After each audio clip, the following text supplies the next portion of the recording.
Hello students, welcome to अभिलक्ष्य academy. अभिलक्ष्य academy में आप सभी का स्वागत है और आज हम स्टार्ट करेंगे एसएससी सीएचएसएल 2022 के लिए मैथ्स का प्रीवियस ईयर पेपर, जो कि 24 मई 2022 इवनिंग शिफ्ट का पेपर है।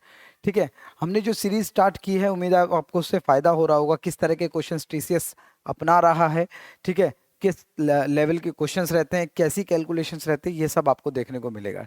ठीक है, और कैसे उन क्वेश्चंस को हैंडल किया जाता है एग्जाम में, वो सब आप सीखने को मिल रहा है आपको यहाँ पे। ठीक है, तो स्टार्ट करते हैं आज का पहला क्वेश्चन।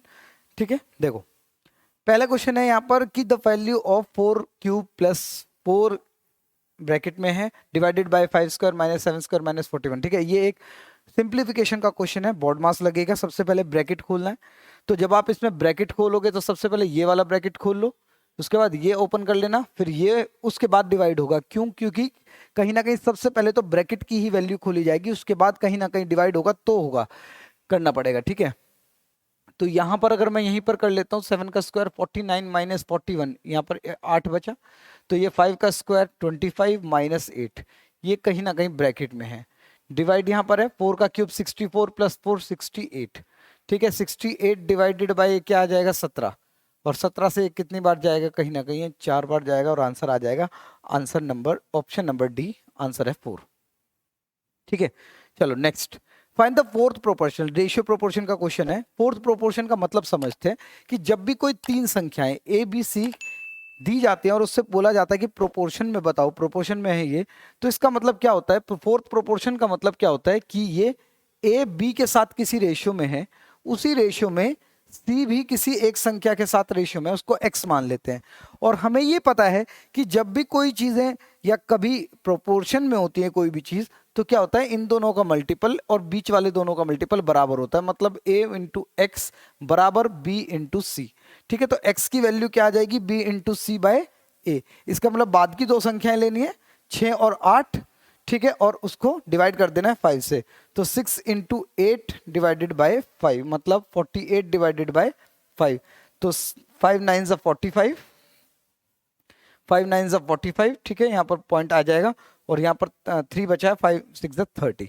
तो कहीं ना कहीं 9.6 इसका करेक्ट आंसर होगा। उम्मीद है आपको समझ आ रहा होगा, ये सब चीजें मैंने कराई हुई हैं रेशियो प्रोपोर्शन में। आगे बढ़ते हैं।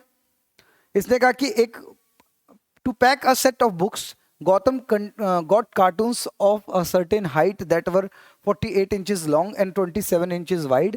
If the volume of the such cartoon was इतना, ठीक है, wide the height, हाइट आपको पता करनी है, और ये भी बताया गया 1 foot is equal to 12 inches, ये तो हमें पता भी है। ठीक है, चलो, वॉल्यूम का जो फॉर्मूला होता है वो कहीं ना कहीं L into B into H होता है, क्यूबॉइड का।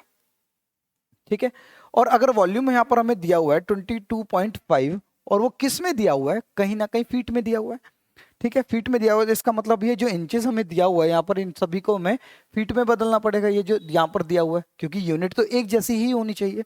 तो is equal to 48 divided by 12 कर देंगे, क्योंकि 48 को डिवाइड करना पड़ेगा 12 इंचेस से, तभी वो फीट में बदलेगा। मल्टीप्लाई बाय 27 भी डिवाइड होगा 12 से, और अगर हम x भी मान लेते हैं कि वो इंचेस में ही है, क्योंकि कहीं ना कहीं इंचेस में ही आंसर दिया हुआ है, तो x अगर इंचेस में है तो उसको भी 12 से डिवाइड करना पड़ेगा। अगर मैं इसको सॉल्व करूं तो सॉल्व कुछ इस प्रकार से किया जा सकता है, 12 से 4 बार, 4 से 3 बार, 3 से 9 बार। ठीक है, और यहां पर अगर मैं डेसिमल हटा के नीचे 10 लिखता हूं, और यहां पर 3 से 3 बार, 3 से 4 बार। ठीक है, और अगर मैं इससे भी काटता हूं तो 3 से कहीं ना कहीं 3 सत्ते 21 और 3 पंजे 15। ठीक है, और ये 4 इधर आके गुना होगा। ठीक है, तो 75 को 4 से जब करोगे तो कहीं ना कहीं 300, और 300 को 10 से डिवाइड करोगे तो कहीं ना कहीं आंसर कितना आ जाएगा, 30 इंच इसका आंसर आ जाएगा। ठीक है, जो कि इसका हाइट रहेगी। तो आंसर क्या है होगा आपका, ऑप्शन नंबर सी बिल्कुल करेक्ट आ जाएगा। टाइम कम से कम लगे। ठीक है, ऐसे ही कर लो, कहीं ना कहीं ऐसा नहीं कि सारी चीजों को उधर लेके जा रहे हैं फिर उनको सॉल्व कर रहे हैं फिर डिवाइड कर रहे हैं, नहीं। नेक्स्ट क्वेश्चन है, 5 kg ऑफ शुगर है, 18 रुपीज पर KG, wheat is mix with 2 kg of another type of wheat to get a mixture of 20 पर केजी। इसका मतलब ये है कि कहीं ना कहीं एलिगेशन का क्वेश्चन है, क्योंकि दो चीजें मिक्स करके एक नया मिक्सचर बनाना है।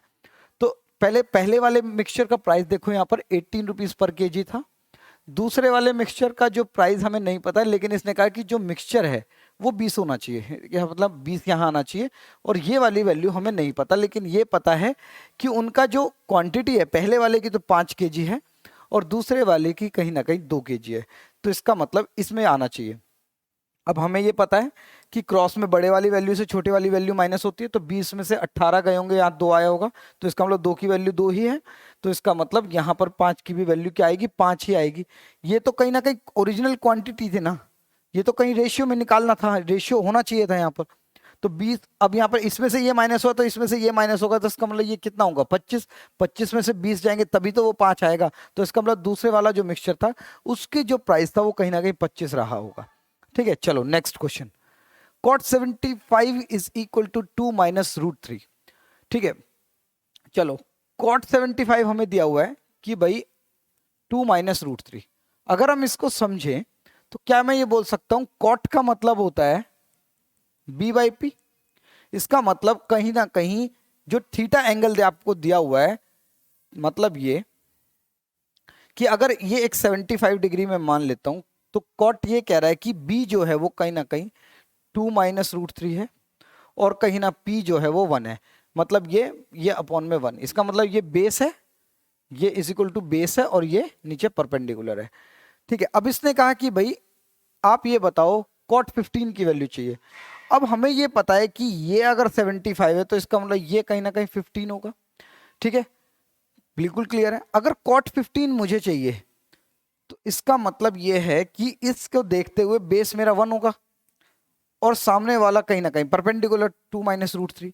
तो अगर मैं इसको रैशनलाइज कर दूं, ठीक है, तो 2 प्लस रूट 3 और 2 प्लस रूट 3 से डिवाइड हो जाएगा, और ये कहीं ना कहीं ए स्क्वायर माइनस बी स्क्वायर का फॉर्मूला बनेगा नीचे, तो 2 का स्क्वायर 4, 4 माइनस 3 1 आ जाएगा, और आंसर क्या आ जाएगा, 2 प्लस रूट 3। ये तो बिल्कुल सिंपल सा क्वेश्चन था आंसर। ठीक है, कभी भी इस तरह से वैल्यू दी जाए तो ट्राइंगल बनाओ, और देखो ये कॉट किसको शो कर रहा था, बी और पी को शो कर रहा था, उस हिसाब से हमने एक ट्राइंगल बनाया, तो हमने देखा कि यहाँ पर 75 है, तो इसका मतलब ये कहीं ना कहीं इसका कॉम्प्लीमेंट्री एंगल रहा होगा 15। तो अगर वहां पर वो 15 एंगल होता तो क्या वैल्यू होती, तो इस तरह से चीजें निकाली जा सकती हैं। अब बुक में अलग अलग तरीके दिए जाते हैं, उसको पूरा सॉल्व करो, उसका ये सब करो, उसमें करने की जरूरत नहीं है, कॉन्सेप्ट पर ध्यान दो बस। In a government scheme if an electricity bill is paid before the due date, one gets reduction of 5%, 5% की छूट मिल जाती है। ठीक है, और अगर वो ड्यू डेट से पहले भरता है तो उसको 20 रुपए का डिडक्शन मिलता है। इसका मतलब सिंपल सी बात है, 5% की छूट मिल रही है, और यहाँ पर वो 20 रुपए बता रहा है, इसका मतलब ये 5% की ही तो वैल्यू कहीं ना कहीं 20 रुपए है। लेकिन मुझे चाहिए क्या, बिजली का बिल कितना था, इसका मतलब 100% की वैल्यू कितना गुना है, ये कहीं ना कहीं 20 गुना, तो इसको भी 20 गुना कर दोगे तो कहीं ना कहीं 400 रुपए आ जाएगा बिल। ये रख आंसर करेक्ट। ठीक है, उम्मीद है चीजें समझ आ रही है, मतलब इतना ही टाइम लगना चाहिए किसी भी एक क्वेश्चन में, अगर आप एग्जाम में कर रहे हो। कोई कोई क्वेश्चन कभी कभी लेंदी हो जाता है, मतलब इतना मुश्किल हो जाता है उसको कैलकुलेशन को करना कि वो हमें करनी पड़ती है, नहीं बच पाता एग्जाम के टाइम में, और कभी कभी दिमाग भी नहीं चलता एग्जाम के टाइम पे, क्योंकि अब आपको ये तो पता है कि करना कैसे, लेकिन उस टाइम उस वक्त उस कैलकुलेशन को कैसे कम किया जाए, ये कभी कभी मुश्किल हो जाता है करना। चलो, इसने कहा कि एक शॉपकीपर प्रॉफिट कमाता है 12% का, और वो 10% की छूट भी देता है, तो इसने कहा कि रेशियो बताओ सीपी और एमआरपी का। तो अगर आपने यहाँ पर मेरा प्रॉफिट एंड लॉस का एक चैप्टर देखा होगा वीडियो में, तो आपको ये क्वेश्चन समझ आएगा कि कभी भी अगर 12% का प्रॉफिट कमाना है तो 12, अगर 100% सीपी है तो 12% प्रॉफिट कमाकर कितना हो जाएगा, 112 हो जाएगा। तो वो सीपी के नीचे नहीं लिखना है, वो कहीं ना कहीं एमआरपी के नीचे लिखना है 112। और 100% अगर एमआरपी है तो उस पर 10% की छूट देने पर वो कितना हो जाएगा, 90। तो वो एमआरपी के नीचे नहीं लिखना है, सीपी के नीचे लिखना है, और ये आपका क्या आ जाएगा, सीपी और एमआरपी का रेशियो आ जाएगा। बस इसको अगर हम सॉल्व कर लें तो ये 2 से काटेंगे 45 और ये 2 से काटेंगे 56, 45 और 56 का रेशियो आ जाएगा सीपी और एमआरपी का। बिल्कुल सिंपल है। ठीक है, और ध्यान रखें पहले सीपी का पूछा, बाद में प्रिंटेड प्राइस मतलब एमआरपी का पूछा है। इसने कहा a thief was spotted by the policeman from a distance of 2 to 5। ठीक है, देखो 225 किलोमीटर की दूरी तय करनी है, पुलिस यहां से इधर जा रहा है, थीफ यहां से इधर जा रहा है। ठीक है, पुलिस की जो स्पीड है कहीं ना कहीं वो 13 किलोमीटर की है पर आवर, और थीफ की कहीं ना कहीं 11 किलोमीटर पर आवर की है। ठीक है, थीफ हमेशा कम ही होता है, क्योंकि नहीं तो पकड़ ही नहीं पाएगा पुलिस उसको। ठीक है, चलो, तो डिस्टेंस का फॉर्मूला स्पीड इनटू टाइम। तो डिस्टेंस कितनी कवर करनी है इनको, ये 225 किलोमीटर की जो दूरी है इनके बीच में, वही तो दूरी तय करनी है, लेकिन ये मीटर है, सॉरी ये मीटर में है, तो सब कुछ हमें मीटर में बदलना पड़ेगा। तो 13 और 11 एक ही डायरेक्शन में चल रहे हैं, तो कहीं ना कहीं इनको माइनस करना पड़ेगा, तो 2 की स्पीड हो जाएगी माइनस करने पर, मल्टीप्लाई बाय 5/18। ठीक है, ये स्पीड को मैंने चेंज किया मीटर पर सेकंड में, और टाइम हमें निकालना है। ठीक है, 13 और बिल्कुल ये सिंपल हो गया। चलो तो 5 से काटेंगे इसको, 5 से कहीं ना कहीं 5 से 4 बार 20, 4 5 5 बार ये, 2 से 9 बार, और 45 को जब 9 से गुना करोगे, ठीक है, तो टाइम आ जाएगा 45 गुना 9, ये टाइम आ गया। लेकिन इसको सॉल्व नहीं करना है अभी। अब इसने ये पूछा है कि भाई कितनी दूर उसको चलना पड़ा होगा। ठीक है, तो distance is equal to speed into time, किसको पूछा है? थीफ को। तो हमने कहा कि भाई कितनी डिस्टेंस आएगी, स्पीड कितनी है थीफ की, कहीं ना कहीं 11 है, तो 11 गुना 5/18। ठीक है, और टाइम कितना आ जाएगा? 45 गुना 9। ठीक है, ये सेकंड है। चलो अब अगर इसमें इसको सॉल्व कर लेता तो आंसर आ जाएगा 2 बार, और यहाँ पर 55 और 45 को गुना कर लेते हैं, 45 और 55 को गुना कर लेते हैं, तो 5 पंजे 25, 5 चौक 20 और 2 22। ठीक है, 5 2 2 2, 5 7 4 2, तो 2475/2 आ जाएगा, 2475/2। तो ये आ जाएगा 1 2 3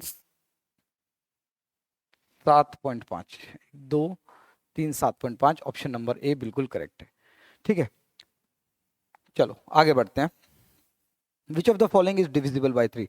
डिविजिबिलिटी रूल नंबर सिस्टम में मैंने आपको कराया कि किस तरह से पता चलता है। या तो आप इनको सभी का जोड़कर देख लो, इन सभी डिजिट्स को जोड़ लो, और अगर वो 3 से डिवाइड हो रही है, जो सम आया अगर वो 3 से डिवाइड हो रहा है तो वो डिवाइड हो जाएगा, नहीं तो नहीं होगा। ठीक है, अब यहाँ पर एक और तरीका था क्या, कि अगर मैं यहीं पर काट लेता हूँ, 3 कट रहा है, 9 कट रहा है, 3 कट रहा है, 5 और 4 9 कट गया, 7 और 2 9 कट गया, इसका मतलब ये पहला ही ऑप्शन आपका करेक्ट है, 3 से डिविजिबल है।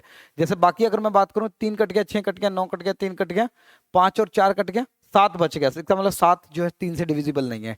इसी तरह से 9 6 3 जो कट रहा है काट दो, 4 और 5 9 कट गया, 8 और 2 बचे 10, 10 3 से डिविजिबल नहीं है। 3 6 3 7 और 2 9, 5 और 2 7 बचे, डिविजिबल नहीं है, इसका मतलब एक ही ऑप्शन डिविजिबल था, पहला ही ऑप्शन। ठीक है, next. At a certain rate of interest compounded annually, a sum amounts to 10,890 in 2 years and 11,979 in 3 years. देखो इसने कहा कि कोई प्रिंसिपल है, वो 2 सालों में तो हो जाता है 10,890, और वही प्रिंसिपल 3 सालों में हो जाता है 11,979। ठीक है, अब इसने कहा कि आप या तो प्रिंसिपल, इसने बोला प्रिंसिपल बताओ। अब एक तरीका तो यह है कि इनके बीच में रेशियो निकाल लो, क्योंकि यहाँ पर 1 ईयर है, तो इसका मतलब इसको भी मुझे 1 ईयर में 2 बार डिवाइड करना पड़ेगा। एक तो ये तरीका है, नहीं तो अगर 1 ईयर आता है तो सीधा सीधा आप क्या करोगे, इंटरेस्ट निकाल लोगे, कितना इंटरेस्ट आ रहा है। तो 9 में से ये बचा 9 8 0 1, ये इंटरेस्ट बना, इसमें से डिफरेंस ले लिया मैंने, और ये किस पर लगा होगा? 10,890 पर। इसका मतलब मुझे ये पता चल गया कि कहीं ना कहीं जो इंटरेस्ट है वो 10% का लग रहा है। क्या लग रहा है? 10% का। तो 2 साल का 10% यहां पर लगा होगा। ठीक है, तो 10% की अगर मैं बात करूं यहां पर, ठीक है, तो 10% अगर 2 साल लगा होगा, तो 10% पर 10% लगा होगा, तो कहीं ना कहीं जो इंटरेस्ट है वो कहीं ना कहीं आपका कितना हो जाएगा।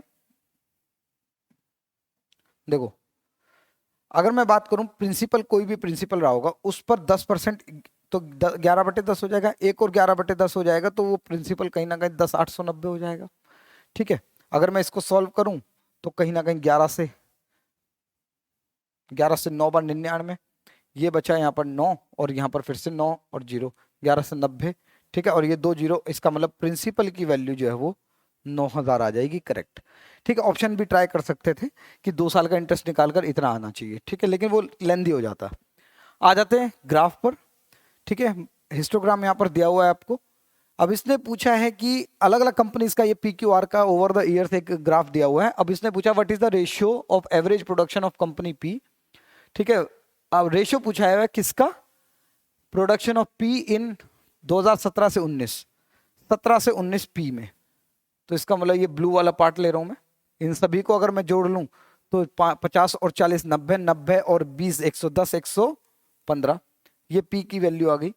ठीक है, सारे 2017 से 19 तक मैंने जोड़ दिए, और फिर ये पूछ रहा है कंपनी Q का इन द सेम पीरियड। ठीक है, अब हम ऐड कर लेंगे किसका?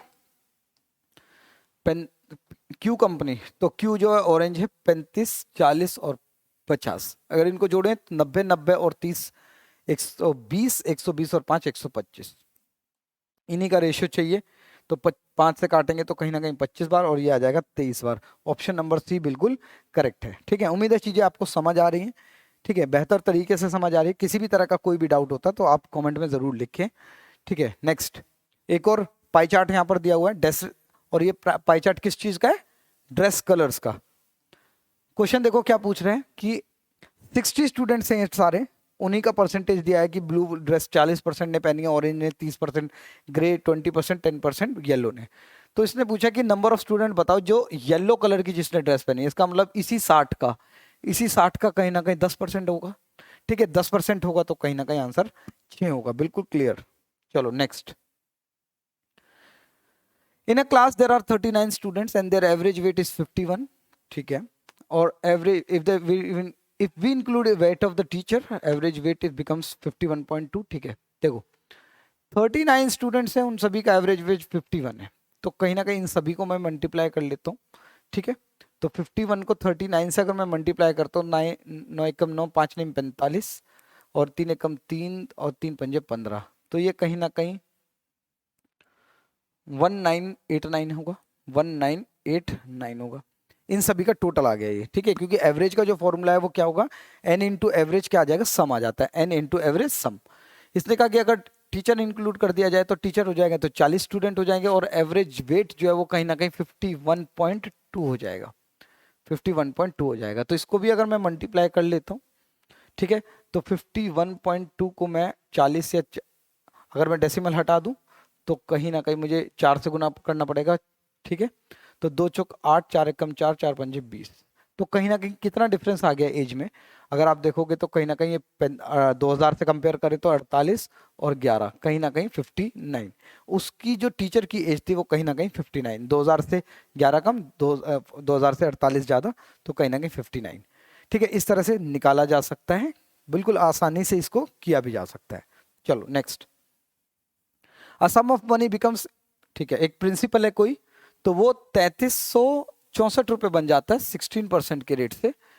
ठीक है, 2 साल के लिए, 2 साल में। ठीक है, 2 साल के अंदर। तो इसने कहा प्रिंसिपल बताओ अब।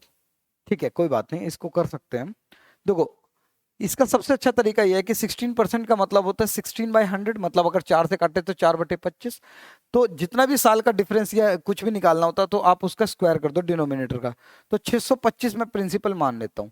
625 रुपए अगर प्रिंसिपल है तो इस 625 का 4/25, ठीक है, इसका मुझे इंटरेस्ट देना पड़ेगा। तो 625 का 4/25 अगर मैं करूं तो 25 से 25 बार जाएगा और 25 से 100। पहले साल का इंटरेस्ट 100 रुपये आएगा, दूसरे का भी कहीं ना कहीं 100 रुपये आएगा, और 100 रुपये का 100 रुपये का कहीं ना कहीं 4/25 करेंगे तो, सॉरी 4/25 करेंगे तो कहीं ना कहीं 16 रुपये आ जाएगा। ठीक है, 16 रुपये आ गया।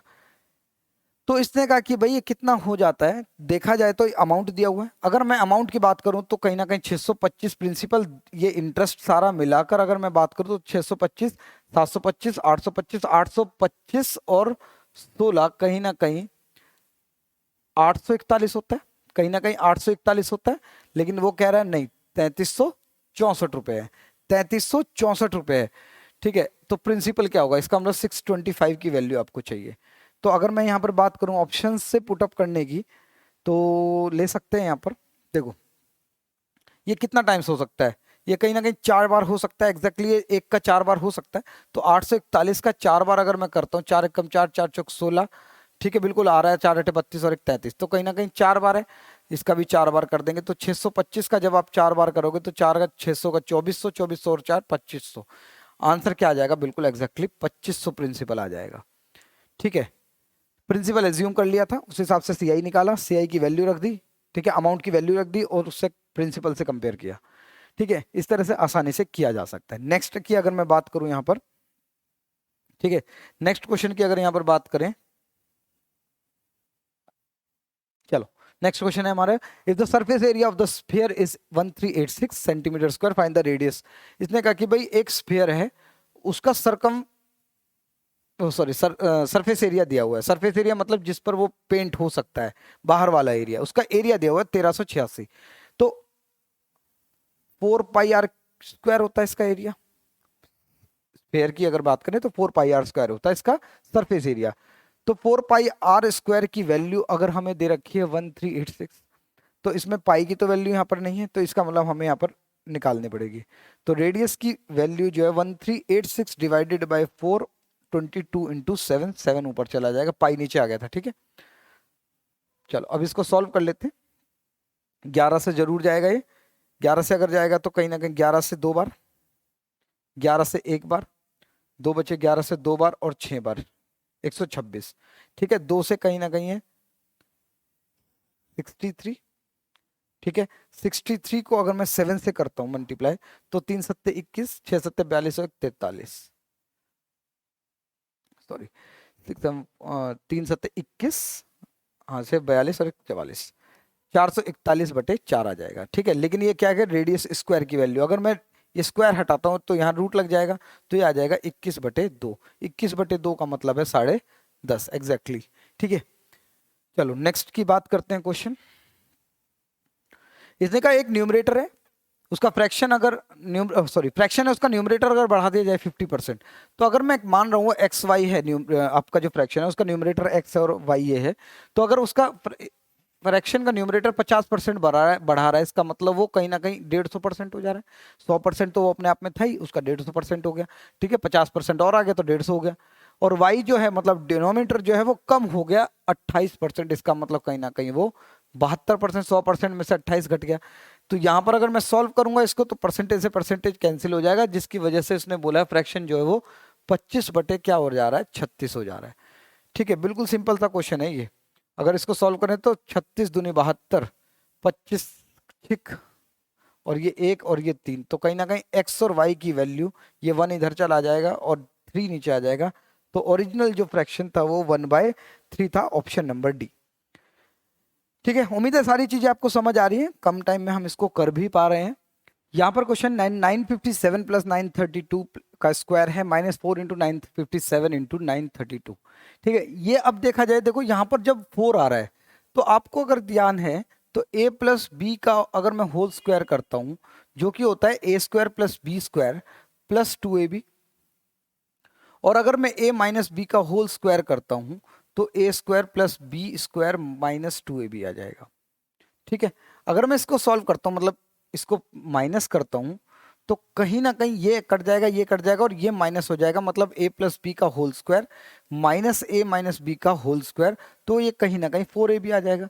और ये मुझे कहीं ना कहीं देखो, ये a प्लस बी का होल स्क्वायर है और -4 इंटू ए बी है, ठीक है। तो 4ab की जगह क्या मैं ये रख सकता हूँ, बिल्कुल रख सकता हूँ a प्लस बी का होल स्क्वायर, और माइनस है इसलिए a प्लस बी का होल स्क्वायर माइनस हो जाएगा, और माइनस का प्लस हो जाएगा यहाँ पर a माइनस बी, क्योंकि माइनस ओपन हुआ है, ठीक है। ये तो कहीं ना कहीं जब आप इसको सॉल्व करोगे तो कहीं ना कहीं ये कट जाएगी वैल्यू, ठीक है। और ये हमारे पास a माइनस बी का होल स्क्वायर बचेगा, मतलब इन दोनों का माइनस करना है और उसका स्क्वायर कर देना है। तो यहाँ पर 7 में से दोगे 5, 5 में 5, 25 का स्क्वायर मतलब 625, इसका करेक्ट आंसर होना चाहिए ऑप्शन नंबर डी, ठीक है। तो इस तरीके से इसको कर सकते हो। फॉर्मूले थोड़ा सा आपको ध्यान करने की जरूरत है, कभी भी 4ab आ जाए तो इसका मतलब ये होगा कि ये a प्लस बी का whole square plus a minus B का होल स्क्वायर है। Next, surface area of the sphere is 64 pi centimetre square. Surface area, फिर द स्फीयर पर देखो 2 क्वेश्चंस आ गए हैं, ठीक है। स्फीयर का फॉर्मूला क्या होता है, सरफेस एरिया कहीं ना कहीं 4πr² होता है, ठीक है। 4πr² होता है। इसने कहा कि वॉल्यूम बताओ, 4π² की वैल्यू 64 है, तो कहीं ना कहीं 4 से ही 16 आ जाएगा, तो πr² जो है वो कहीं ना कहीं 16 आ जाएगा, ठीक है। कोई बात नहीं, यहाँ पर इसको इतना ही रहने देते हैं। अगर पाई को भी अगर मैं सॉल्व ना करूं तो छोड़ देते हैं इसको। देखो सरफेस एरिया जो है स्फीयर का कहीं ना कहीं 4πr² था, तो कहीं ना कहीं वो 64 पाई के बराबर, पाई से pi cancel, 4r² is equal to 64, 4 से 16, और r की वैल्यू जो है वो कितनी आ गई, 4। इसने कहा कि भाई आप वॉल्यूम बताओ। वॉल्यूम का फॉर्मूला क्या होता है हमारे पास, 4/3 πr³, ठीक है।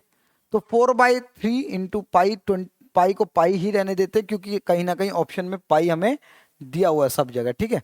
तो पाई रहने देते हैं, पाई को ओपन नहीं करते हैं। और आर जो है वो कहीं ना कहीं 4 का क्यूब, कहीं ना कहीं 4 चौक 16, 4 चौक 64, तो ये कहीं ना कहीं जब मल्टीप्लाई करोगे 64 को 4 से 256/3 पाई आ जाएगा, 256/3 पाई, मतलब ऑप्शन नंबर डी, ठीक है, सिंपल सा क्वेश्चन था, पाई खोलने की हमें जरूरत नहीं थी। नेक्स्ट क्वेश्चन अगर हम देखें तो इसने कहा on reducing the mark price of the goods by 28 rupees a shopkeeper gains 20%।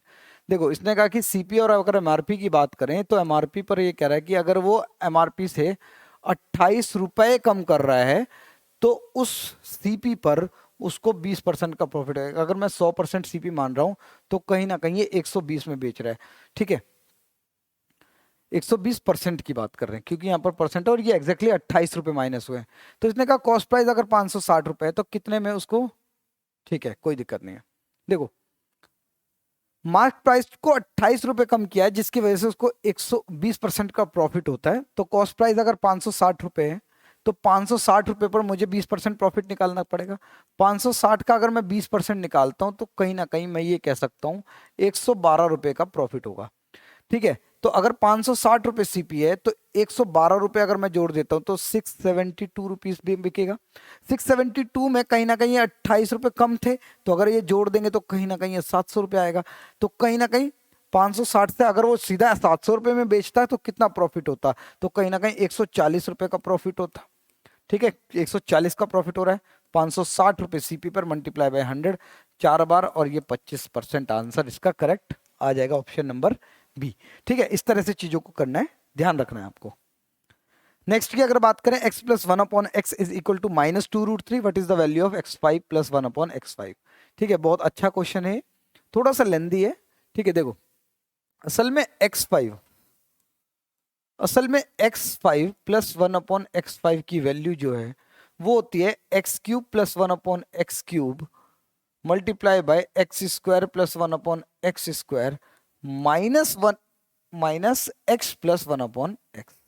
ठीक है, अब ये तो वैल्यू पता है कि ये वाली आएगी, इन दोनों की क्यूब और स्क्वायर की वैल्यू निकालनी है। तो यहां पर मैं x³ प्लस 1/x³ की वैल्यू निकाल लेता हूं जो कि वैल्यू रहती है k³ - 3k। मतलब ये जो वैल्यू है इसको k के बराबर रखनी है तो -2√3 का क्यूब करना है और -3 इंटू -2√3 करना है। ठीक है, तो 2 2 4 4 3 8 8 इंटू 3 24√3। ठीक है, माइनस का, क्योंकि माइनस का क्यूब है और यहां पर आएगा 2 इंटू 3 6 प्लस हो जाएगा क्योंकि माइनस माइनस क्या हो जाएगा प्लस हो जाएगा 3 इंटू 2 6 6√3। तो कहीं ना कहीं इन सभी को अगर मैं माइनस करता हूं तो कहीं ना कहीं -18√3 आएगा। ठीक है, ये वाली तो 18√3 आ गई। दूसरी अगर मैं निकालता हूं x² प्लस 1/x² की वैल्यू तो वो होती है k² - 2। ठीक है, k² - 2। तो यहां पर -2√3 का स्क्वायर करना है और -2 कर देना है। तो 2 इंटू 2 4√3 4 इंटू 3 12 12 -2 कितना आ जाएगा 10। इसका मतलब इसकी जो वैल्यू है वो 10 है। तो यहाँ पर -18√3 मल्टीप्लाई होगा यहाँ 10 से और माइनस हो जाएगा -2√3। तो माइनस माइनस ये प्लस हो जाएगा। ठीक है, चलो अब इसको सॉल्व कर लेते हैं। 2 इंटू 2 4 4 3 12। ठीक है, ये बिल्कुल, चलो इसको सॉल्व कर लेते हैं। तो ये आ जाएगा कहीं ना कहीं 18 180 माइनस 180√3 माइनस और ये प्लस हो जाएगा कहीं ना कहीं 2√3। ठीक है, तो कहीं ना कहीं ये -182√3 आ जाएगा, -182√3। तो ऑप्शन नंबर ये आ जाएगा 182√3। ठीक है, उम्मीद है ये आपको समझ आया होगा। सॉरी प्लस नहीं माइनस होगा ये, तो 178 -178√3 आएगा। ठीक है, -178√3। ठीक है, इस तरह से चीजों को करना है, फॉर्मूले याद होने चाहिए फिर तो चीजें आसान हो जाएगी। नेक्स्ट, अवी और बिंदु complete a project in 4 and 12 hours. अवी जो है वो 4 आवर्स में और जो बिंदु है वो 12 आवर्स में किसी काम को करते हैं। एलसीएम ले लेंगे पहले ही, 4 से 3 बार 12 से 1 बार। तो इसने कहा कि प्रोजेक्ट 5 बजे शुरू करते हैं, ऑल्टरनेट आवर्स में काम करते हैं। तो इसने पूछा कि भाई कितने समय में काम पूरा होगा। तो क्या मैं ये बोल सकता हूँ पहले घंटे ए काम करेगा दूसरे घंटे बी काम करेगा, तो 2 घंटे में कहीं ना कहीं 4 काम कंप्लीट होगा, 4 वर्क कंप्लीट होगा। 4 की वैल्यू कहीं ना कहीं मुझे 12 वर्क करना है, 3 टाइम्स 3 टाइम्स, तो कहीं ना कहीं 6 घंटे में पूरा काम होगा। अगर 6 घंटे में पूरा काम हो रहा है तो क्या 5 बजे के बाद 6 घंटे काउंट कर सकते हैं? 5 बजे में जब आप 6 घंटे ऐड करोगे तो कहीं ना कहीं कितने टाइम में यह आंसर हो जाएगा? 11 बजे, सॉरी 11 शाम, अच्छा सुबह, सुबह की बात है तो 11 बजे। ठीक है, 11 बजे यहाँ पर काम कंप्लीट हो जाएगा ऑल्टरनेट आवर्स में काम करने की वजह से। दो सर्कल्स हैं, उनका रेडियाई जो है, अच्छा ये सर्कल के बारे में अगर मैं बात करूं, सर्कल के बारे में अगर मैं बात करूं तो इसने कहा कि दो सर्कल्स हैं,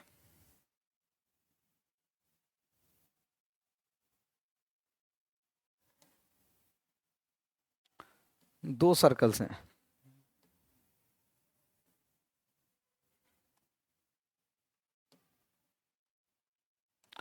जिनका अलग अलग रेडियाई है। इसको मैच कर लेते हैं यहाँ पर। ठीक है, जिनका अलग अलग रेडियाई है, एक तो 12 सेंटीमीटर का है और एक 8 सेंटीमीटर का है। ठीक है, इसने कहा कि भाई वो एक दूसरे को एक्सटर्नली टच कर रहे हैं और कॉमन टेंजेंट एक जा रही है यहाँ पर, कॉमन टेंजेंट एक यहाँ से गुजर रही है, यहाँ से कॉमन टेंजेंट गुजर रही है। ठीक है, तो ये जो वैल्यू है वो कहीं ना कहीं इसने बोला है एक दूसरे को m और n पर टच कर रही है। इसका जो रेडियस है, इसका जो रेडियस है वो कहीं ना कहीं इसने बताया है 8 सेंटीमीटर मान लेते हैं, और इसका जो रेडियस है वो 12 सेंटीमीटर है, और ये इनके सेंटर्स के बीच की दूरी है। जब भी इस तरह का क्वेश्चन होता है, चाहे वो एक्सटर्नली मीट करें ना करें, उससे कोई फर्क नहीं पड़ता है। अगर वो एक्सटर्नली मीट कर रहे हैं या नहीं कर रहे हैं तो फॉर्मूला कुछ इस तरह है। ठीक है, टेंजेंट की वैल्यू निकालने के लिए, टेंजेंट की वैल्यू निकालने के लिए फॉर्मूला है डी का स्क्वायर। ठीक है, डी का स्क्वायर माइनस, हाँ माइनस R2 का स्क्वायर माइनस R1 का स्क्वायर। ठीक है, ये फॉर्मूला है कॉमन टेंजेंट की लेंथ निकालने के लिए। लेकिन जब ये आपस में जुड़ रहे हैं, जब ये आपस में क्या हो रहा है, जुड़ रहा है, तो आपका जो आंसर आएगा वो बिल्कुल आसानी से आ सकता है। ठीक है, तो इसका आंसर कैसे आएगा, टेंजेंट का ट्वाइस ऑफ रूट में R2 R1। ठीक है, तो अगर मैं इसको सॉल्व करूं ट्वाइस इंटू, तो ये 8 इंटू 12 आ जाएगा, तो 12 अट्ठे 96, 96 इंटू 2 ये रूट। ठीक है, 2 इंटू 96 का रूट, तो 96 का अगर मैं रूट करता हूं, ठीक है फैक्टर बना लेते हैं, या तो 96 को या तो तोड़ लेते हैं 48, 4 से भी काट सकते हैं 96 को, 4 से, 4 टू 8, 4 4 16, 4 से दोबारा से कहीं ना कहीं 6 टाइम्स, और 3 से, और फिर 2 से। ठीक है, तो 6, 4 तो बाहर आ जाएगा, 2 इंटू 4 तो बाहर आ जाएगा, और रूट 6 ऐसे ही रहेगा, तो 8 रूट 6 इसका करेक्ट आंसर हो जाएगा। ठीक है, ये फॉर्मूला है टेंजेंट का, कब, जब ये आपस में एक दूसरे को मतलब एक्सटर्नली मीट कर रहे हैं। ठीक है, तब होगा ये ऐसा। a plus 2b is equal to 27, तो a cube plus 8b cube की वैल्यू आपको दी हुई है, तो आपको 2ab की वैल्यू चाहिए। ठीक है, तो यहाँ पे क्वेश्चन देखो, a प्लस 2b की वैल्यू 27 है, a cube plus 8b cube की वैल्यू 5427 है, तो 2ab की वैल्यू चाहिए। बहुत अच्छा क्वेश्चन है यहाँ पर। ये देखा जाए तो कहीं ना कहीं अगर मैं इसका एक फॉर्मूला पता है हमें कि a और a cube plus b cube का, तो मैं ये कह सकता हूँ a cube plus b cube की वैल्यू जो है वो कहीं ना कहीं होती है a प्लस b, और मल्टीप्लाई होता है a square plus b square minus 2ab, minus A B, sorry minus A B. ठीक है, अगर मैं इसको इस फॉर्म में रखता हूं तो कहीं ना कहीं जो वैल्यू बनती है वो ये बनेगी, a क्यूब प्लस b की वैल्यू 2b रखूंगा तो कहीं ना कहीं 8b क्यूब बनेगी। ठीक है, a प्लस बी मतलब a प्लस 2b। ठीक है, और यहां पर a square plus b square, या b स्क्वायर की वैल्यू जो है 4b स्क्वायर आएगी, क्योंकि 2b रखना पड़ेगा यहाँ पर, और यहाँ पर a इंटू बी मतलब 2ab आ जाएगा। ठीक है, ये वैल्यू बनेगी। अब ये वैल्यू तो मुझे नहीं पता, स्क्वायर की तो नहीं पता, लेकिन स्क्वायर की वैल्यू निकाल लेंगे। a प्लस 2b का अगर मैं होल स्क्वायर करता हूं तो कहीं ना कहीं a स्क्वायर प्लस 2 का 4b square plus 2 into 2 4ab आ जाएगा। ठीक है, 4ab आ जाएगा। ठीक है, इसकी वैल्यू मेरे को मिल जाएगी, मतलब ये a प्लस 2b का होल स्क्वायर माइनस 4ab इसकी वैल्यू है। ठीक है, अगर मैं यहां पर रख देता हूं इसको, अगर मैं यहां पर रखता हूं तो इसकी तो वैल्यू मुझे पता है 5427। ठीक है, और इसकी भी वैल्यू मुझे पता है 27 है, और ये वैल्यू जो है वो कहीं ना कहीं मैंने a प्लस 2b का स्क्वायर मतलब 27 का स्क्वायर करेंगे तो 729 माइनस 4ab और माइनस 2ab कहीं ना कहीं 6ab आ जाएगा। ठीक है, 27 से 201 बार, और ये आ जाएगा 729 माइनस 201, ये इधर चला जाएगा और ये इधर आ जाएगा, तो कहीं ना कहीं साइन चेंज हो जाएंगे, ठीक है। और ये आ जाएगा 528 बराबर 6AB, लेकिन मुझे चाहिए 2AB की वैल्यू, तो यहीं पर मैं सीधा पूरा एग्जैक्टली नहीं करके मैं सीधा यहाँ पर 3 से डिवाइड कर लेता हूँ। 3 से 2 टाइम्स 2AB आ जाएगा, और इसको भी 3 से कहीं ना कहीं 176 आ जाएगा इसका आंसर करेक्ट, ठीक है। इस तरह से करना था। अच्छा क्वेश्चन था, बहुत अच्छा क्वेश्चन था, इसमें थोड़ा सा दिमाग लगाने की जरूरत है। नेक्स्ट पर आते, ठीक है। नेक्स्ट पर अगर मैं बात करूं नेक्स्ट क्वेश्चन पे, तो इसने एक टेबल दिया है। इसने कहा कि ये जो टेबल है आपका, ये ईयर्स दिए हुए हैं, सेल्स दी हुई हैं कहीं ना कहीं रुपीज़ में, 1000 रुपीज़ में। तो इसने कहा कि अब क्वेश्चन में क्या पूछा है, find the year in which the sales are equal to the average of the sales over the 5 years. इसका मतलब मुझे इन सभी का एवरेज चाहिए, इन सभी का क्या चाहिए, मुझे एवरेज चाहिए। अगर मुझे इन सभी का एवरेज चाहिए तो मुझे इस सभी को ऐड करके फिर मुझे डिवाइड करना पड़ेगा 5 से। तो अगर मैं यहाँ पर प्लस करता हूँ, मैं इसको 40 मान लेता हूँ, 40, 50, 50, 60 और 60, ठीक है। सभी को मैंने टेंस में बदल लिया है। तो 40 और 90, 90 और 50, 140, 140 और 60, 200, 200 और 60, 260, 260 तो यही आ गए, ठीक है। और ये 5 और 4 9, 9 और 7 16, 16 और 9 16 और 9 कहीं ना कहीं 25, तो ये 25 और जुड़ जाएगा तो 285 आ जाएगा, 285। इन सभी का टोटल 285 है। डिवाइड करेंगे अगर मैं 5 से, तो 5 5 से 25, 3 बचे, 5 7 से 35, ठीक है। एवरेज कितना आ रहा है 57। तो किसी ऐसे में ईयर में ऐसा दिख रहा है जो एवरेज ही आ रहा है 57, इसका मतलब आंसर क्या है, 2017 में बिल्कुल एवरेज के बराबर उसकी सेल रही है, ठीक है। क्वेश्चन बहुत ही आसान था, और ये बिल्कुल लास्ट क्वेश्चन है, 25th क्वेश्चन। एक इलेक्शन में 2 कैंडिडेट के 80% वोटर्स जो हैं इनएलिजिबल थे। मतलब ये मान लेते हैं अगर 100 वोटर्स थे टोटल, तो उसमें से 80% ही एलिजिबल थे, मतलब 20% खराब हो गए, ठीक है। इसका मतलब 80 तो सही थे, ये तो वैलिड थे, ये तो वोट डले हैं, ठीक है। इसने कहा कि 5% जो वोट डले हैं उसमें से डिक्लेयर्ड हो गए इनवैलिड, ठीक है जी। इसका मतलब इसमें से भी 5% वोट खराब हो गए, तो इसका मतलब 5% कितना होगा 4, तो 76 वोट तो वैलिड होंगे, 76 वोट वैलिड है। अब इसने ये कहा कि भाई जो विनर है वो 10,000, सॉरी, एक कैंडिडेट 10,545 वोट लेके जाता है, जो कि टोटल वैलिड वोट्स का 75% है। वैलिड वोट तो 76 है, तो 76 का 75% अगर वो लेकर गया है तो 3/4, 4 से कहीं ना कहीं ये कट जाएगा हमारा कितना, 4 एक कम 4, और यहाँ पर 4 निम 36, तो ये 57। इसका मतलब 57 वोट इसको मिले हैं, ठीक है। तो 57 की अगर वैल्यू, 57 वोट्स की वैल्यू अगर मैं 10,545 कह रहा हूं, तो मुझे क्या चाहिए, इसने एलिजिबल वोटर्स की वैल्यू चाहिए। वोटर्स एलिजिबल कितने थे, 80 थे, तो 80 की वैल्यू चाहिए। तो 10,545 डिवाइड हो जाएगा कितने से, 57 से, मल्टीप्लाई बाय 80, ठीक है। इतना आंसर हमारा आ गया। इसको सॉल्व करते हैं, तो ये कहीं ना कहीं आपका कितना आंसर आ जाएगा देख लेते हैं।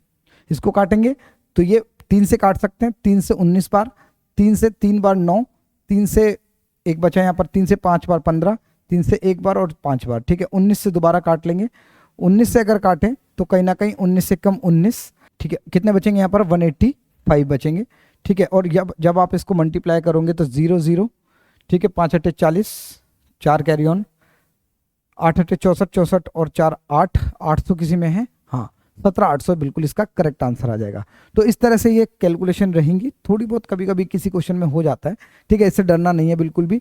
तो उम्मीद है आज की क्लास आपको पसंद आई होगी। किसी भी तरह का कोई भी डाउट अगर आपको होता है तो आप कमेंट बॉक्स में लिख सकते हैं।